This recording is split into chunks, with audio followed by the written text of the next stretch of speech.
Hey gang, welcome to the party. My name is Chef Cisco and you have landed on my foodie channel, Cisco Smokehouse, where there's something for the foodie in you. Today, we are working on something that is ultra special, pernil, or a Puerto Rican roasted pork. It's usually a shoulder. It's gonna have skin on it because the skin is super important for Puerto Ricans anyway. It's gotta be nice, it's gotta be crunchy. The thing about a pernil is the preparation is just as important as the cooking of it. If you don't properly prepare a pernil to begin with, then it doesn't matter how you cook it because it's not gonna be as good as you want it to. Pork is not very forgiving. Pork is a bland flavored meat. You can eat beef without any seasoning and still get some kind of flavor, but you can't do the same thing with pork. Pork needs flavor in order for it to be tasty. So that's why the preparation of the pernil is so important.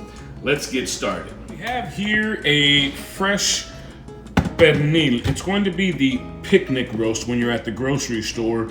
Don't look for the butt because the butt, they take the skin off of the butt. So the picnic roast is the one you're looking for. It's going to have a layer of skin that's from the pig, and you're gonna see it here at the bottom. Take all this packaging off. There you go. There's the skin. Now that is super important if you wanna do a Puerto Rican roast pork, because this skin has to be wonderful and crunchy at the end. This video is a step-by-step video on how to prepare and cook a pernil. So if you want step-by-step, what's important are the weights, because people always ask, I get all these questions. How much seasoning? How much seasoning? Well, if I tell you how much seasoning for my pernil is gonna be different from your pernil, because yours is not gonna be 7 1/4 pounds necessarily. 7 pounds, 2.7 ounces. All right, that's pretty close to 7 1/4 pounds. So I'm gonna leave that here. We're gonna get rid of this guy.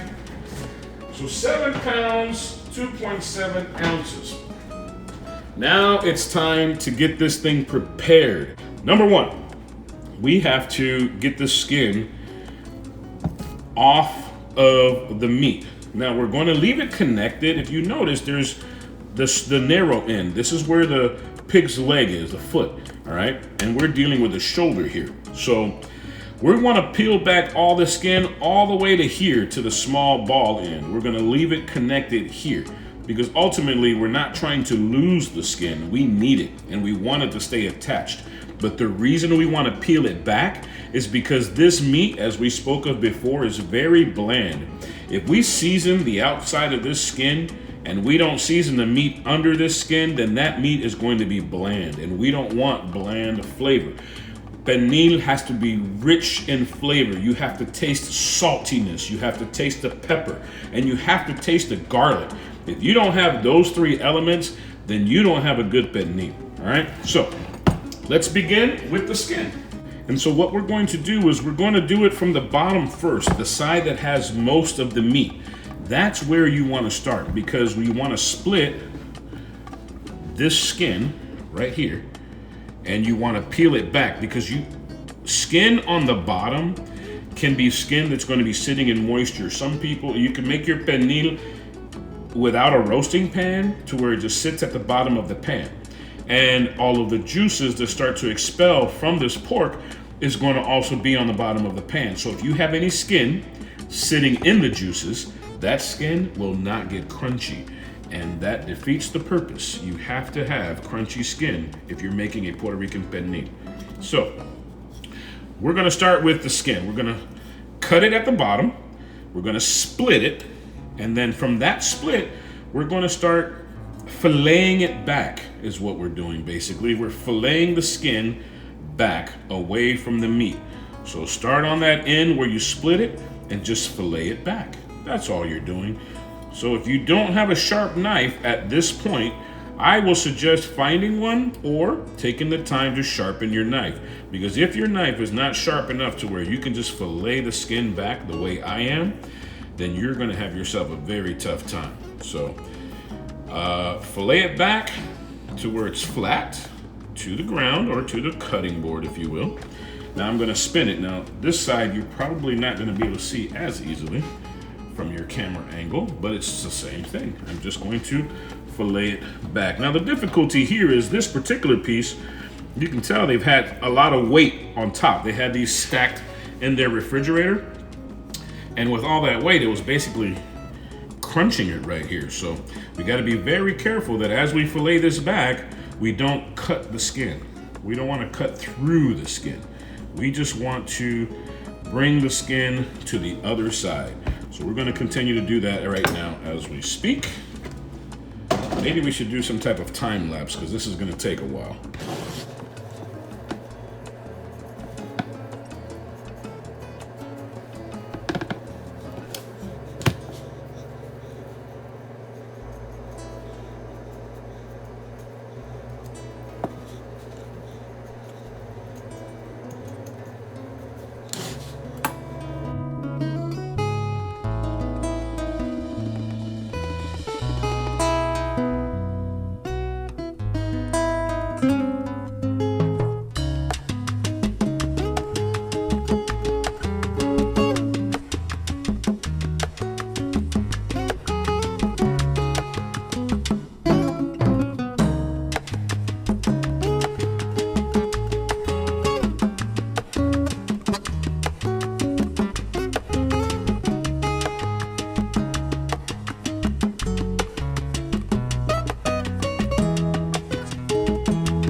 Once you have your skin pulled all the way back, peeled back to the narrow end, it's time to stick some holes in the meat.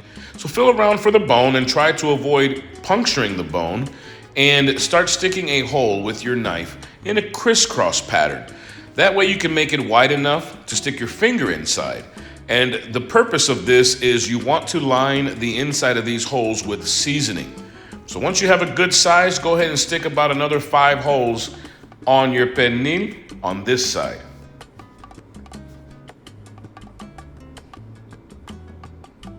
When you're satisfied with enough holes, go ahead and start moving it around, flip it over, stick another 5 or 6 holes on the other side, and now you'll be able to season this pernil thoroughly.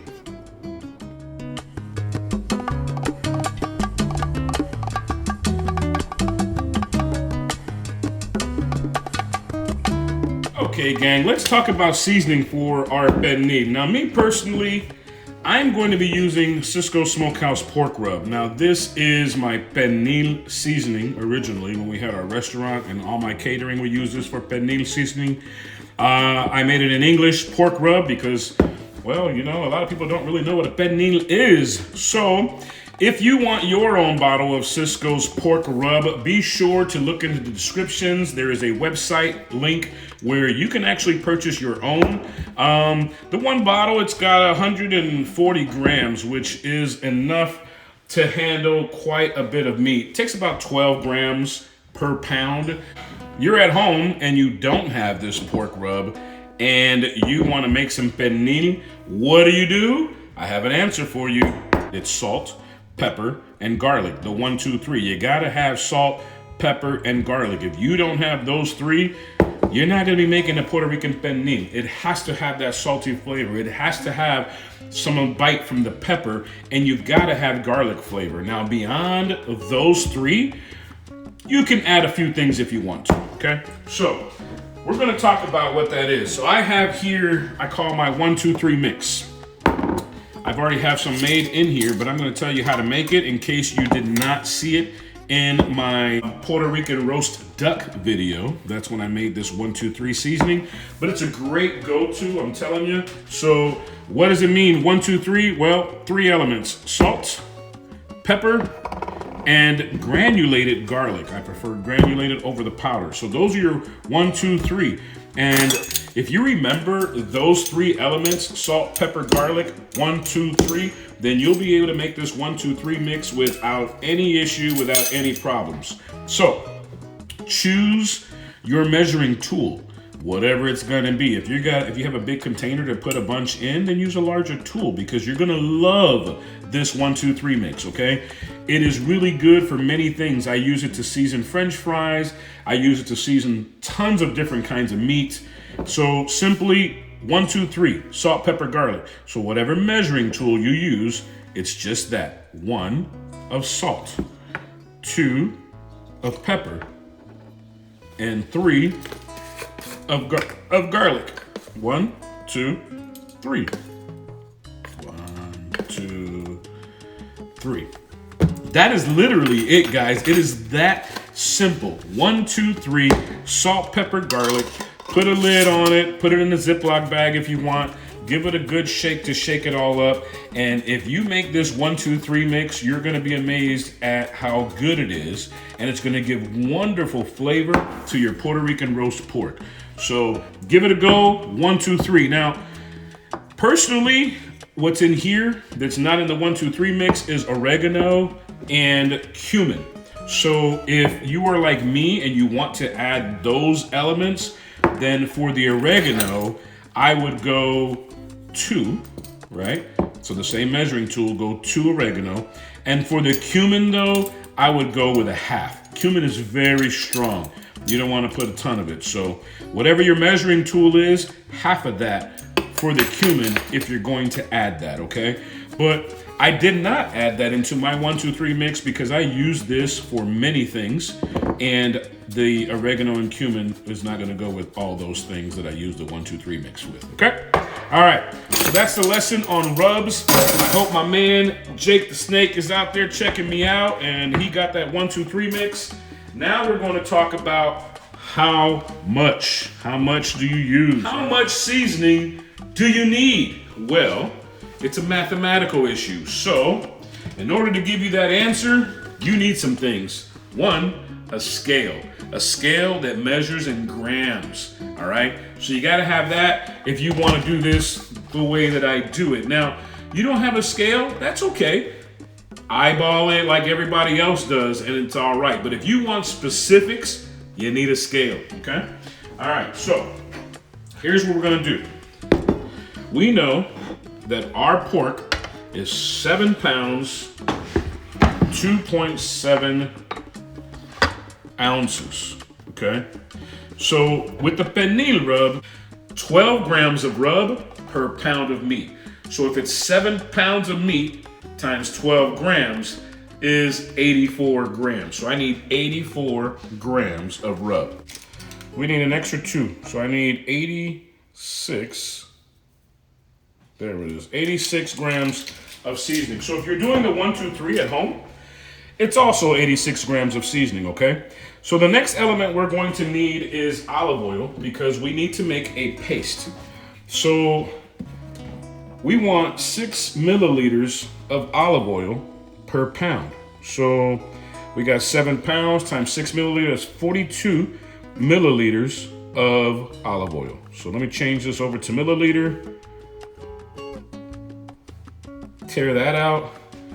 Now I want 42 milliliters of olive oil.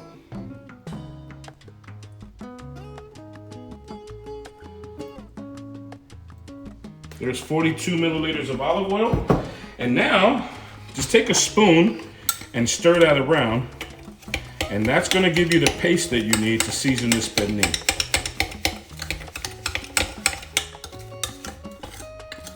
Okay.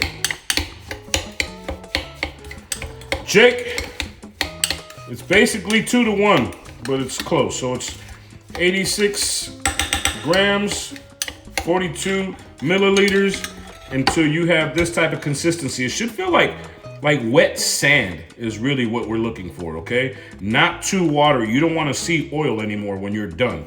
So that's why it's just basically the 2 to 1. You want all the oil to be consumed into the rub so that it's just all a grainy paste, all right?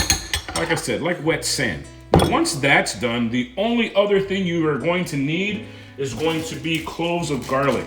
You want whole cloves of garlic, 5 grams per pound. That's going to be about 35 grams is what I need. So let me switch this back over to grams. What do I have here? I got 42 grams. So basically -1. There you go. That's 36 grams. That's about what I need, 35 grams of whole garlic. So if you have whole garlic, go ahead and give it a good peel and figure 5 grams per pound, all right?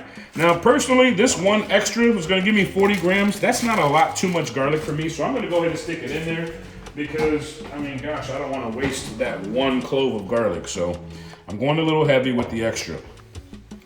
Now, some people question why I use whole cloves of garlic. The reason why I use whole cloves of garlic is because when this is done and we go to cut this up, these whole cloves of garlic are going to be so well roasted. So one, they're going to dispel all of their flavor into the meat by being whole. A little bit better than being chopped up because the flavor stays bound inside this garlic. So it's expelling its oils while the fat of the pork starts running through and it just gets all over the meat. But the second piece that I find is a bonus, I love roasted garlic. And when this is all done, you hope to get a piece of garlic on your plate because it just elevates that dish. That little piece of garlic is spreadable on the little piece of bread that you might have on your plate as well, or you can just slop it up with the meat. So that's why I use whole pieces of garlic and not little pieces of garlic when it comes to a whole pork roast. So we have our garlic, we have our paste. Now it's time to season our roast. Might be a good idea to use some gloves because this gets kind of dirty. All right, gang, so we have all of our elements here. I've moved the pernil to this baking sheet to make it easier to catch all the drippings and droppings. So we're gonna start on the bottom. I'm gonna flip this guy over. We're gonna start on the bottom. And what we're going to do is we're going to check our holes, make sure they're wide enough. All right, so I got my 5 holes, 3, 4, 5. All right, and then I know I have one here on the side. So let's see, 2, 4, 6, 8, 10, 11. Wow, convenient. I got just enough pieces of garlic. 11 holes, 11 pieces of garlic. All right, so here's what we're gonna do. So we're gonna take the rub. You're gonna take some of your rub and you're going to, how much? I don't know. I guess that would be like a half a teaspoon or so, okay? Half a teaspoon of rub. And we're gonna stick it in one of our holes, all right? Now we don't wanna just stick the clump in the hole. What we're trying to do is break it up and rub it in the walls of this hole. So we want rub all in the walls of that hole. And if you don't, you should feel the grittiness like sandpaper, like sand, right? You should feel that sand grittiness sort of all around so you know you've got it spread. And then once you've done that, plug that hole with one of those cloves of garlic. And you're gonna do that for each hole. Drop it in, rub it around the wall so there's not just a clump at the bottom. Drop your garlic in, plug the hole. And keep moving until you've done that to all of the holes that you made. And you're using up your seasoning for that. Now, you're not trying to get all your seasonings in the holes. You still have to get seasoning over the rest of the meat. So that's why the amount you're using is only about that, a half a teaspoon or so, maybe a little bit more depending on the depth of your hole, but not big clumps.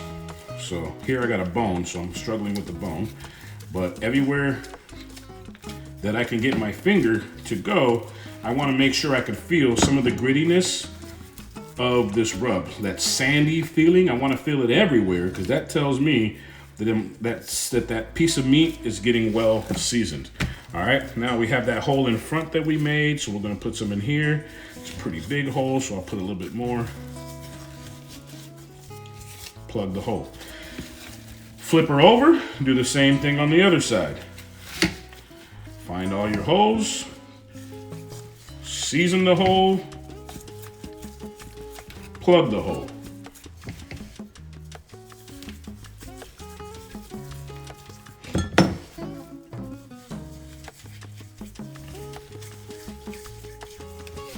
Okay, plug the hole, plug the hole, plug the hole, plug the hole. All right, once you've done that, the next piece is this skin. Now, the skin does not require a lot of seasoning. And if you go to a lot of other videos, they're going to tell you just salt the skin on the outside and stick it in the fridge and then take the salt off and put salt. Look, I don't season the outside of this skin, and here's my reason why. When I'm done with this pork, I'm gonna wrap it all up and I'm gonna put it in the refrigerator. All of that seasoning is gonna get all over this anyway. I am more concerned about the inside. Why? Because all of this fat that you see is gonna render down and it's gonna go all throughout this meat. So I'm gonna season the fat side because it's going to be seasoned fat that's rendering through all of this meat. And all of that fat is gonna cause the meat to get juicy, and all of the seasoning is going to season the meat. So it's gonna be well-seasoned, juicy meat when I'm done. And how do I get there? By seasoning this fat side. So how do I do it? I'm not trying to put a bunch of seasoning. What I just wanna do is color the fat. So I'm gonna take some seasoning, I'm gonna hold it tight in my hands, and I'm gonna basically, almost like I'm coloring this fat. So I'm rubbing it in just to add color to the fat. That color translates to seasoning.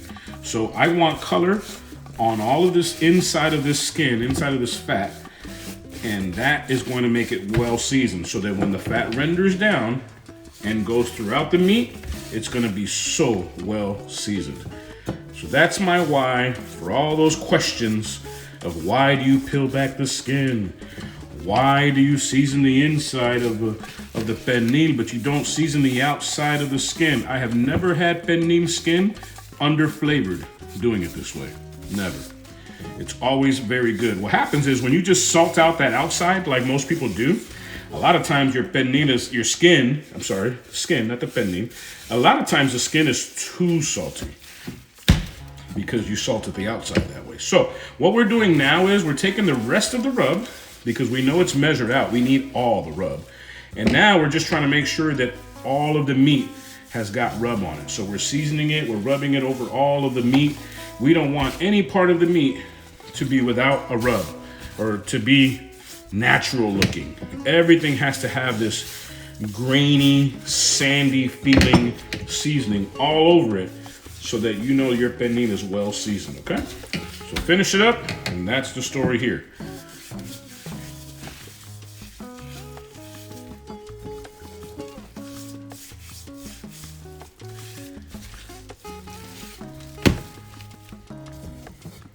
Even the bone in.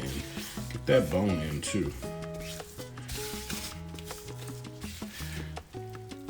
Now the advantage of using this baking sheet is anything that does fall off the meat is in the baking sheet. So I'm pulling out all of the rub, it's all out. Get rid of that dish. And now the little bit of rub that's on this baking sheet, I'm just gonna make sure it gets on this meat. And our project here is complete. So if you see now, you don't see any areas that doesn't have rub.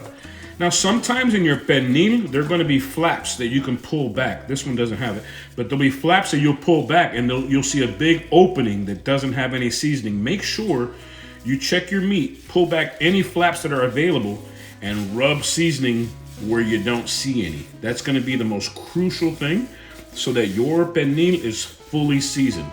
Because what we know for a fact is the amount of seasoning we use is right based on the weight of the meat. So we have to use all of the seasoning. However, we also want to make sure that all of that seasoning is spread throughout the meat. You don't want a clump of seasoning anywhere, because that's just going to be a very salty spot. And it also means that you don't have enough seasoning somewhere else if it's not all rubbed out. So rub it all out. There you go. Now she's looking beautiful and she's ready to cook. Now, if you do this with thyme, is what I would suggest, because the best Puerto Rican pernil at Christmas is one that has been pre-seasoned 3 days before. 4 days would be great too. So 3 to 4 days before you want to cook it is when you want to season it. Now, if you notice on the outside of the skin, there's seasoning on it. Why? Because it's all over the tray, right? That's why you don't spend the time seasoning that skin, because it's going to get seasoning. But the inside, that's where the magic happens, okay? So we're going to go ahead and wrap this up. But if you have a vacuum sealer, that is going to be the best thing you can do for this. Why? Because when you eliminate all of the air and you suck the vacuum seal bag to this meat, it allows that marinade to go throughout a lot better, okay? Now I have one that's packed away. I'm not gonna dig it out right now, and since I'm gonna cook this thing sooner than later, I'm just gonna put plastic wrap over it and stick it in the refrigerator. All right, gang, so this is where we take a break. This goes in the fridge. We will come back and talk about the details of how to cook this pernil next.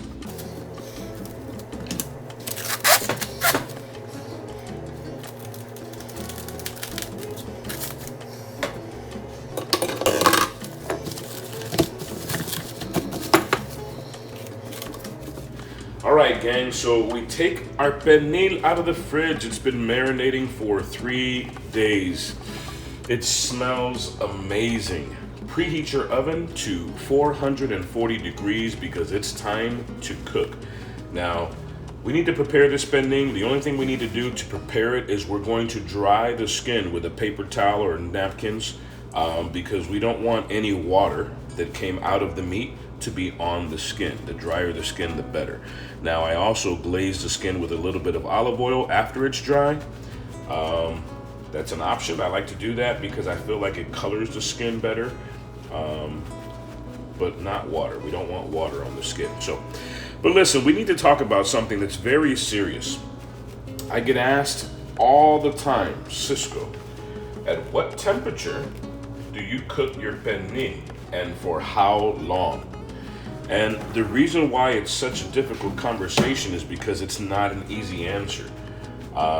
It depends on how much time I have. And here's what I mean. The best pernil is going to be made at the lowest temperature. So if you have time to cook a pernil at a lower temperature, you're actually going to come out with a better pernil. But the problem with that is the time. Most people don't have the time. You have one oven, you have an entire Christmas meal that you're trying to make, and 8 items have to be in that oven at different times. So you don't always have the time. But let me tell you, if you do, make the pernil at a lower temperature for a longer period of time, and it will be the most succulent pernil that you've ever had. So the next step is we're going to go ahead and take this pernil and we're going to put it in our roasting pan. So I'm gonna lift this bad boy up, and we're gonna put it in the roasting pan. So once you put it in the roasting pan, just make sure that you don't have any skin that's going through the grates, because if it is, that skin is going to get wet, and any wet skin will not be crunchy skin. There we go. Okay, once it's in the roasting pan, you're gonna wanna get about 2 cups of water, and you're gonna pour that into the pan. Now, the reason why I'm putting this water is because I want a nice soft landing for the juices that are going to come off of this pernil. If it's a dry pan, when those juices start hitting the bottom of the pan, they're going to dry up right away. So I'm just putting a little bit of water so it catches those juices so it doesn't dry up right away. I might use those juices for something a little later, okay? And now that I have the pernil in here and she's pretty much ready, the only thing I want to do now is I want to put some olive oil on this skin because I find that that helps me with some delicious crunchy skin. So I'm just going to get a little bit, just a drizzle of olive oil. I'm putting a cap full here and I'm just going to rub it in right away. All right, so I don't want water on the skin, but I'm cool with oil on it. Just a thin layer, okay? So not too crazy. You don't want it to get soupy on here, but you do want to just coat the skin. And then I'm just going to put a little bit of salt on it as well. So this oil is going to help the salt stick that I'm going to put stick to the skin. All right, so oil is on. Now we're going to get some kosher salt and we're going to add that to the mix. Just a little bit. grab that here. It's a little unprepared. All right. So I have some coarse kosher salt. And again, I'm just adding a little bit to the outside of the skin. Remember, the underside is seasoned really well, so I don't want to go crazy with salt, but this coarse kosher salt is pretty cool because it's going to crust up on this skin, and then it's going to give it some saltiness that we're going to want. Okay, so not a lot, just a little bit of kosher salt. We're going to call that a day. My oven is already now at 440 degrees, so it is time to stick this pernil in the oven. And when I stick it in the oven, we're going to cook this thing for 30 minutes. And for the next 30 minutes, it's going to cook at 440 degrees. And what's going to happen is the muscles and the tendons and everything is going to tense up on here on the inside as far as the meat is concerned. And when it tenses up, it's going to lock in the moisture and the juices inside the meat. That's a good thing. And then we're going to lower the temperature, and then the meat is going to be able to cook slowly and relax, and it's going to break up all of the fat and turn it into nice soft juices that's going to tenderize this meat. All right, so we have our oven ready. It is time to stick this pernil in there. We're gonna stick it in the center rack.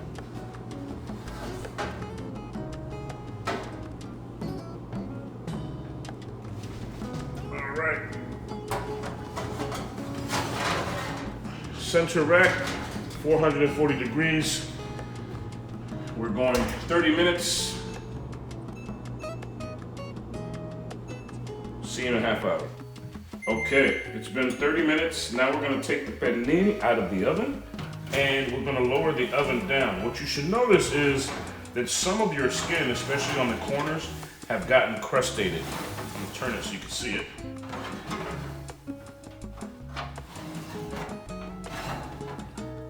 So you'll see some crustaceans here. It's still way soft over here, but that's why we started at 440 to begin with.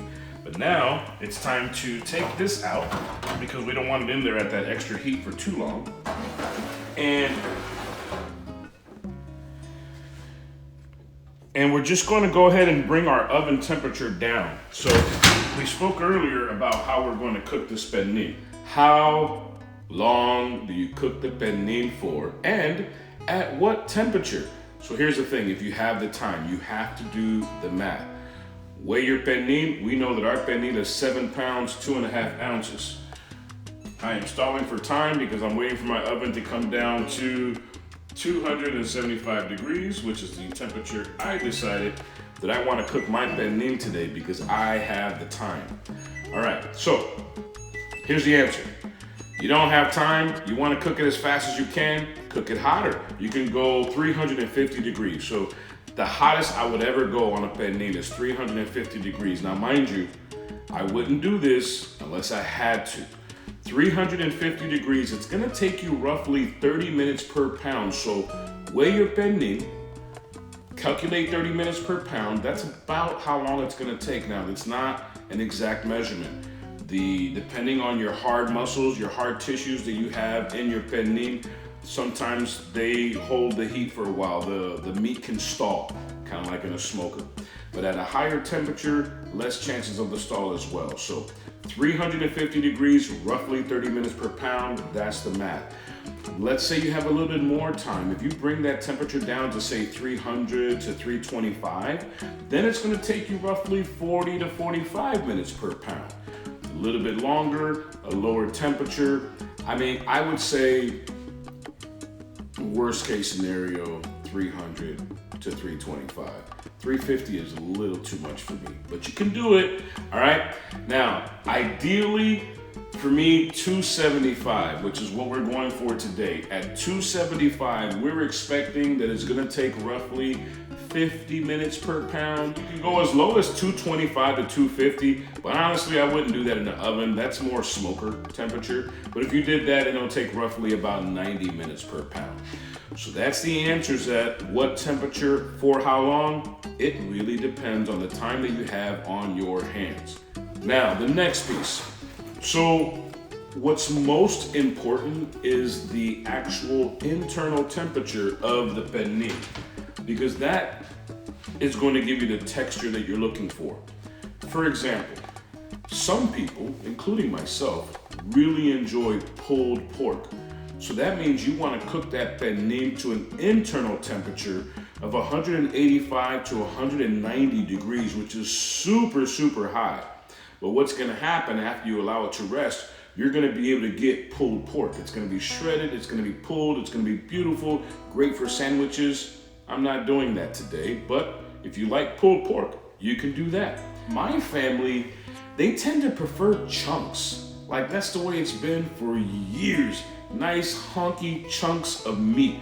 So we tend to cook that to about an internal temperature of 175. And then we take it out of the oven and we let it rest. It'll probably heat up to about 180. And so you might have some shreds, but there's gonna be a lot of chunks. Now, we're not doing that today. Today, I have some guests that are coming over and we're gonna elevate this pork a little bit more. So we're doing a traditional Christmas style pernil, but I'm gonna cook this thing at right temperature. So we're only gonna cook it to an internal temperature of about 140. 140. I know, sounds crazy, but I'm gonna go for an internal temperature of 140. Then I'm gonna crank up the heat to make sure the skin gets crispy. So it'll probably end at about 150 maybe by the time we pull it out. And then we're gonna allow it to rest. Okay, so let's talk about how do we know when we're at our proper internal temperature based on how you want your meat to be. Well, one way is you can get yourself a meat thermometer. If you get you a digital meat thermometer, a quick read like this one here, I can't advertise them, but you might recognize them. They're very popular, it's very good. The reason why I say I can't advertise them is because they don't pay me, but you know what, it's Thermopin. Thermopin is a really good thermometer. It's quick, they keep getting better and faster. I love these things, and their warranty is really good too. I've had the battery back break a couple of times and they've replaced them. So that's Thermopin. But I'm not gonna open the oven and check that every time. And here's the thing, you wanna pull the meat out at the right time. So if you check it and it's like 10 degrees off and then you check it again and now it's 10 degrees the wrong way, you might end up with overcooked meat. If you overcook the meat, if you allow your pernil to dry out, then it's not gonna be that good. It's gonna be a very bad experience and you're never gonna want the leftovers because it'll be extra dry the next day. So I'm going with actually an old school, this is my first generation ever, Bluetooth thermometer. So I have the thermometer probes right here, which this thing came with 6 thermometer probes, okay? But I'm down to 2 that actually work. That's how old this is. I totally want the meter. So anybody wants to send me the meter, that's the one I really want. But anyway, so I have this probe right here. I'm gonna stick this probe into the meat, and that's gonna tell me what the internal temperature is of the meat. And then I'm going to have my reader tell me to my phone, so I'll always know what the internal temperature of the meat is. So what I would suggest for you is get yourself some type of a meat thermometer that you can leave in the meat, that you can monitor without opening the oven, and that is going to be the best way to make sure that you have perfect pernil every time.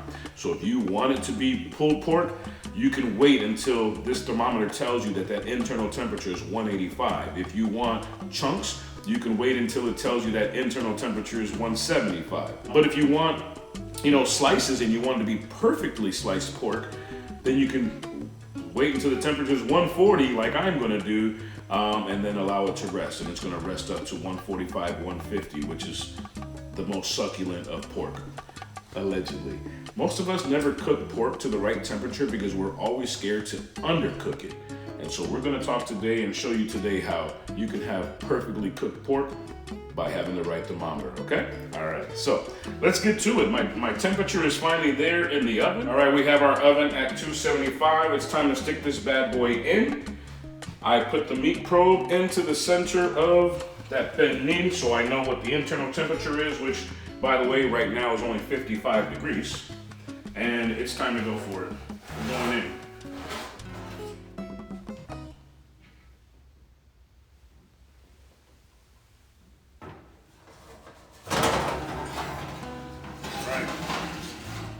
She's in at 275.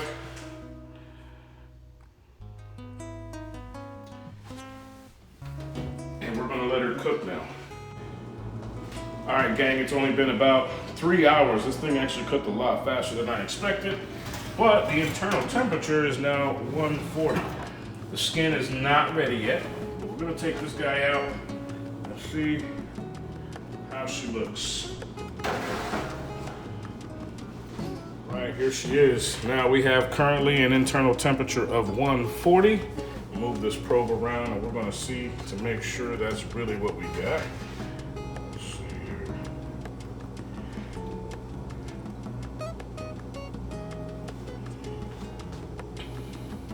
Yeah, definitely. So now we're gonna take our oven and we're gonna take it up to 400 degrees. So if your oven has a convection bake, you'll want to use that option right now because that fan is going to be on and it's going to move the air around and that's going to dry the surface of the skin and it's going to get nice and crunchy for us, and that's what we're going to do now. So I'm going to go 400 degrees on convection bake. Now if you don't have convection bake on your oven, it's okay, just leave it on bake. Maybe you want to go 425 on this, okay? Now how long is just going to depend on the skin. What we want to do now is get this skin crispy and bubbly, because currently it's soft right here. That's not good. It's almost starting to crunch up on the ends from when we first started at 440, but the rest of that roast, man, it is gonna be so juicy and so tender. Now our internal temperature target was really 145, but once we get this oven to 440 and we start to get the skin crispy, it's gonna get to the rest of the temperature that we wanted. We're gonna stick it back in because now we want our skin to get nice and crispy. All right, so back into the oven she goes.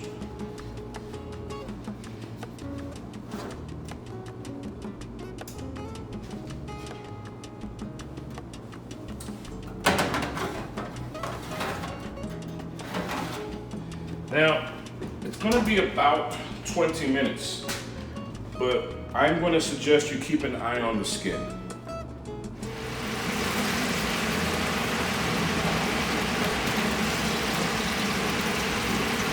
I have a soft spot right here, so I'm going to stick it back in there for another 5 minutes.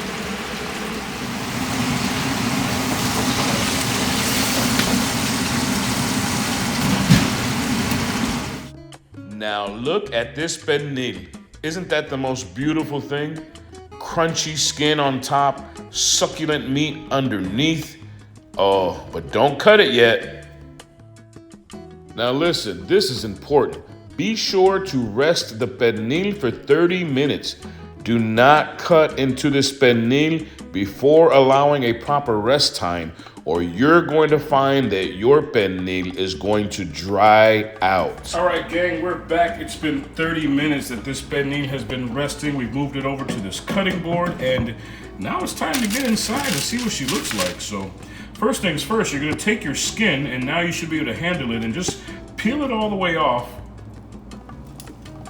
And just remove that and move it somewhere else. And then we're gonna get into this meat here, okay? Now, if you remember, we only cooked this thing to 145 internal. Let's see where she's rested now. So she's at 155 right now. So it should be beautiful, juicy meat right now. So how do you carve this? That is the question right now. So you got to remember that you have this bone running through the leg bone, right? It's going this way. And then this is a shoulder, so that bone gets to the knuckle, and then there's another bone that's on here as well. So you can't cut straight through the bone. You technically have to carve around the bone. So if we were doing pulled pork, and if you're doing pulled pork, and you cook this thing to 195 before you pull it out of the oven, then right now you should be able to twist this bone and it's gonna slide right out. So that's how you do that. We have some videos on our YouTube about pulled pork and how to get the bone out. So if you look at those, you'll see an example of how that works. But for this guy, what we're gonna do is we're gonna cut along the bone right now. Cutting, oh, this bone. See, and the thing about the bones is they go different ways too sometimes. So we're gonna cut along the bone to the knuckle. And what I wanna do is try to get the bone cut out. Now it's a lot harder to do when you're cutting the meat to a perfect temperature. There we go. It's a lot easier to do if you're overcooking the meat and you want pulled pork. So that's one reason to do pulled pork, is just so you don't have to fight with the meat afterwards. So we're gonna cut straight down. I fill the bone all the way through, and I'm cutting down through this meat to try to get it off of the bone. Because what I really want to do is slice this bad boy. Now, if you had a boneless pork shoulder, that would make this part a little easier as well. However, without the bone, man, I wouldn't do a roast without the bone. Just, you need the bone. It's so much juicier. All right. Almost there. Bone on both sides. I feel that shoulder blade coming through here. There we go. There we go.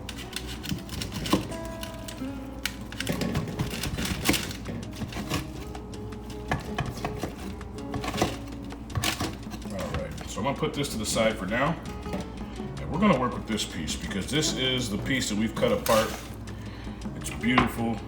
It's cooked to a nice medium, and we're gonna give it a slice now and see what she looks like. So, oh wow, look at that. Look how juicy that pork is, cooked to a perfect medium at 150 degrees. All right.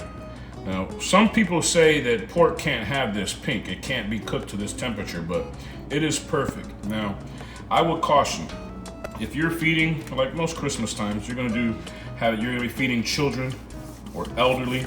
And if that's your case where you're feeding children and elderly, then I'm gonna say that you definitely wanna cook this pork a lot longer.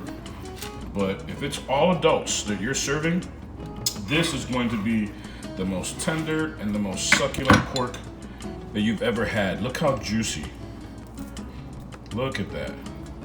Now, I need a taste.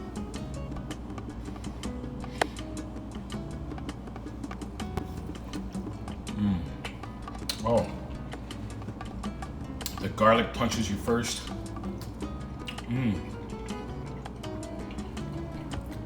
This is good. The only thing it's missing right now is Puerto Rican rice. So I need to make that next.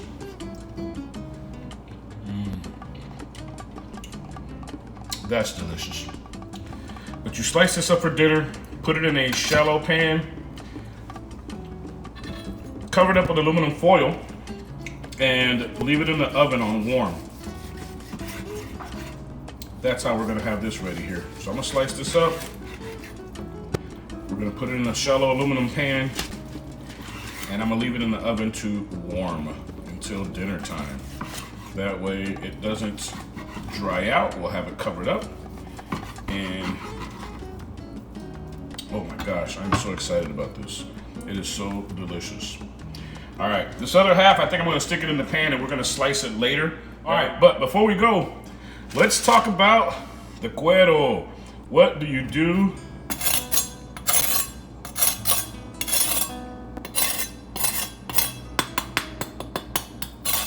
The cuero, you just break it. If you remember, our pork had the scores, the 4 cut. Look at that. So it breaks right there. That's it.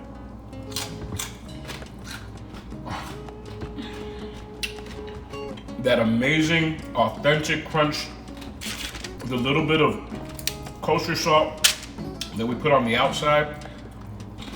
It gives it that, that light saltiness. And then all the herbs and everything on the underside, on the fat side, which you'll see right here. See all the herbs? I mean, if you eat that gristle, you'll get that. But the skin itself has all that flavor. Well, gang, that's where we're at. All right, gang, everything is ready. It is definitely time to give it all a taste. So, I mean, we gotta start with the start of the show, right? Which was the pernil. That's why you're all here. You all wanted to know about this pernil. What is it all about? Oh, look at that. It's been sitting in the warmer while we were waiting for the rice. So we are going in on this pernil. We need a little bit of rice. Bingo, bango. Here we go. Oh man, look at this rice. It's so nice and fluffy. I hope you did this at home. There's the rice. And we have one more addition because, you know, we are talking about holiday time and no Christmas is complete without pasteles. So let's add one, okay? There it is. Pastel to go with everything else. Wow. And that's your holiday plate, folks. Ready to give it a taste? I know I am. Oh boy, here we go. We're gonna give it a taste, okay? I mean, personally, I gotta start with this rice because it's been a while.